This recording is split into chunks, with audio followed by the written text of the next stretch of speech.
উম্মতগুলো কিভাবে রে পায়ে হেঁটে তারা অতিক্রম করবে। বন্ধু নবী এমনি এমনি কাঁদেনি রে, নবী জানিয়ে দিয়েছে কাল কিয়ামতের ময়দানে উম্মতগুলো খালি পায়ে থাকবে, মাটি তো তামা থাকবে।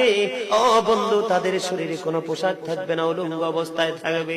এমন মা আয়েশা প্রশ্ন করলো, গো প্রাণের নবী, জানতে মনে চায় নবী গো, এই যে আপনার উম্মতগুলো উলঙ্গ অবস্থায় খালি পায়ে সবাই থাকবে গো নবী, তারা কি নারী পুরুষ একসাথে? কয় হ্যাঁ, নারী পুরুষ একসাথে। তারা কি কেউ কারো দিকে নজর দিবে না? এবার আমার নবী বলেছে, আয়েশা রে, কেমন করে নজর দেবে রে আয়েশা?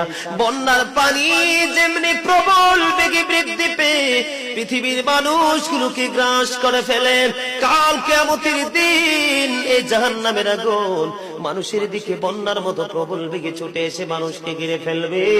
এত ভয়ঙ্কর হবে রে আয়েশা কেরা, এত ভয়ঙ্কর হবে আসরের দিন, এত ভয়ঙ্কর হবে সেই দিন। আর সেদিন এত বিপজ্জনক হবে, একটা পুরুষ আর একটা নারীর দিকে তাকাইবার মতো সুযোগ থাকবে না।